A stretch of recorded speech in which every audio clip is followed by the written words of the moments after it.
Hey yo, what up? I'm gonna start doing deep dives and they will not just be on crime. By the way, they will be on really any loophole I fall into. So you can find one on how penne pasta is a lie. Okay, I don't know. But all the true crime ones will be based on Call Me Kirsten's videos, but they're not gonna be exact copies. We might cover the same cases or whatever, but just want to point that out. So let's go through the tunnel of this case.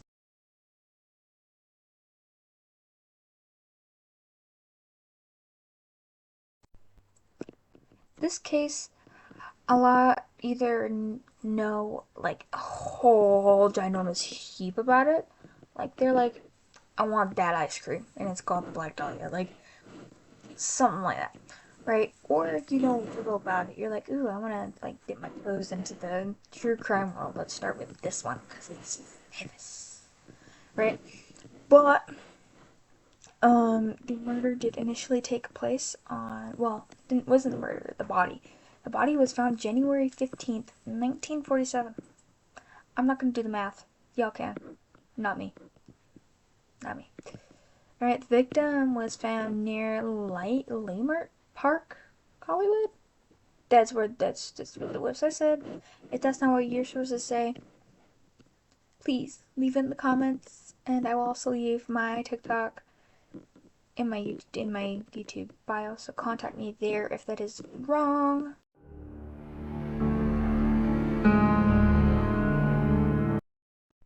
Alright, the morning of January 15th, 1947, Betty Bersinger found the body of Elizabeth Short. Before Betty found the body, she was taking a walk with her 3-year-old. Soon she was stumbled upon Elizabeth Short. Her body was naked and sliced in half at the waist. Jesus, right? Honestly, either the mom or the kid or both are like scarred for life. Okay, like, okay. And according to Betty, it looked like a mannequin because it was so far away. Apparently, right? When the police analyzed the body, there was like a bunch of cuts and mutilation and stuff, but there was like no blood on the scene, right? Leading police to believe that she was killed somewhere else. Identifying the body would only take 56 minutes because they used sound photo, right?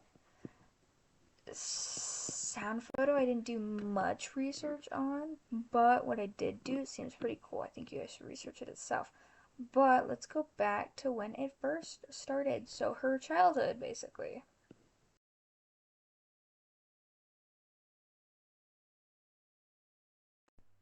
Elizabeth Short was born on July 29, 1924. She was born in Hyde Park, Boston, Massachusetts. She was a third of $5. Middle child. Okay. Her father was Cleo Alvin Short Jr. I will kill you. Okay. Alright. And her mother was Phoebe May Sawyer. Her four sisters were Virginia May Short, Dorothea Short, Eleanor Short, and Murrell Short. I'm not gonna say her middle name because I don't know, but if I'm pronouncing it wrong, don't take me to hell. Alright. They were first in Portland, then they eventually settled in Medford, Massachusetts. One day, when Elizabeth was around 15, the police found her father's car abandoned near Charlestown Bridge. They believe that he committed suicide.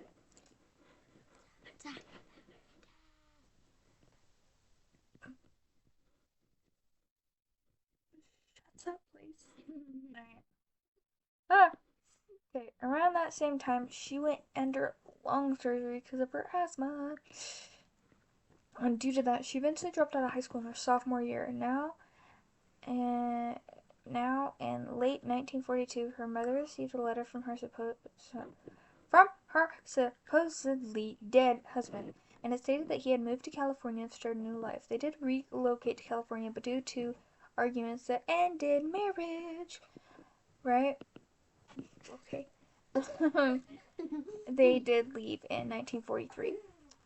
In mid 1943, she left and moved to Santa Barbara, where on September 4th she was arrested for underage drinking. I think she was only like, I think she was 18.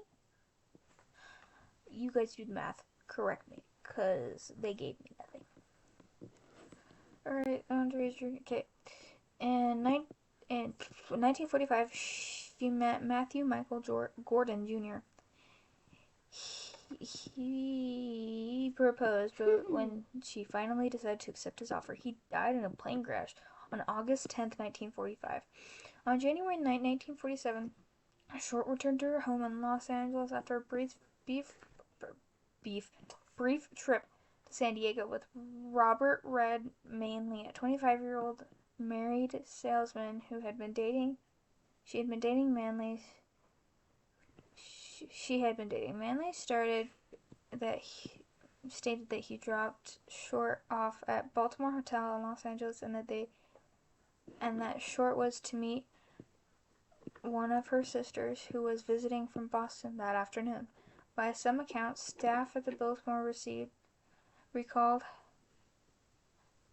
have seen Short using the lobby telephone shortly after she was allegedly seen by patrons of the Crown Grill Cocktail Lounge at 754 South Olive Street, approximately 3/8 mile, 600 meters away from Baltimore.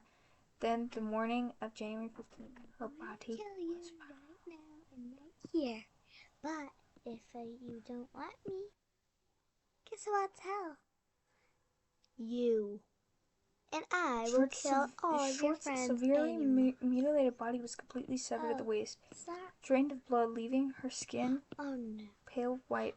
Medical examiners determined she had been dead for around 10 hours prior to the discovery, leaving her time of death sometime during the evening of January 14th or the early morning hours of January 15th. The body had apparently been washed by the killer. Short's face had been slashed from the corners of her mouth to her ears. Goddamn. Creating an effect known as the Galsclaw smile? Galsco smile. Yep. She had several cuts on her thigh and breasts.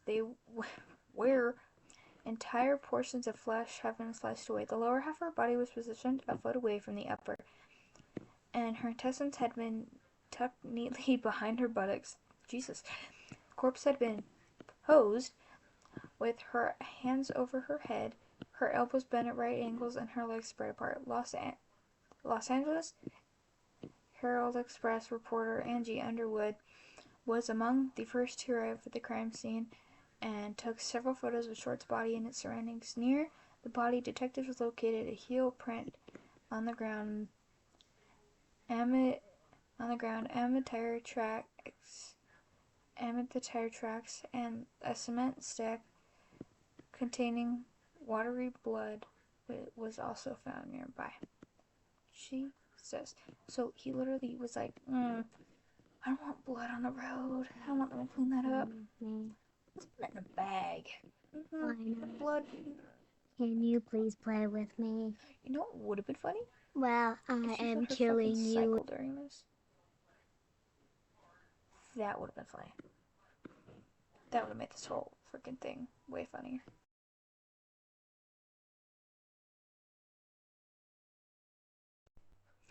Alright, here are some of the theories. And back on that period when, I'm not trying to make this funny. Okay, it's depressing. People die. Well, person. But, theories. Alright.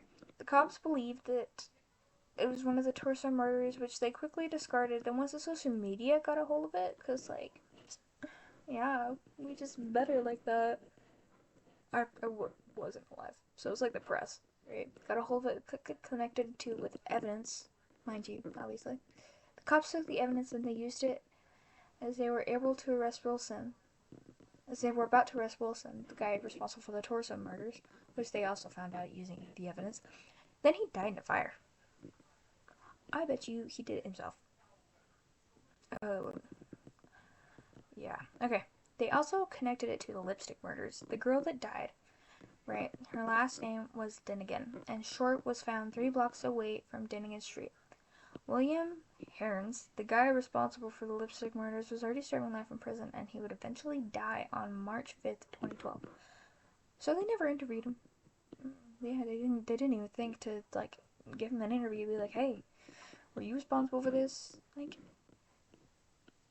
And dude, People back then were so fucking dumb. Like, I'm not trying to call them like fucking stupid, but like some of the cops were like, okay, different times, different times, different times. Gotta remind myself of that. All right, and that was the Black Dahlia murder, and I would like to know if you guys like this true crime video and if you'd like me to do more. So please leave case recommendations in the comments and let me know if I did a good job. Also, bring up weird stuff you would love me to do, like different things on, would be amazing. Now I gotta go edit this. Oh, by the way, this probably will release on January 15th, 2025, so anniversary party. Not really, but yeah. Alright, love you guys. I will see you in the next video. I meant to do a cool transition. It's not gonna work. Love you guys though.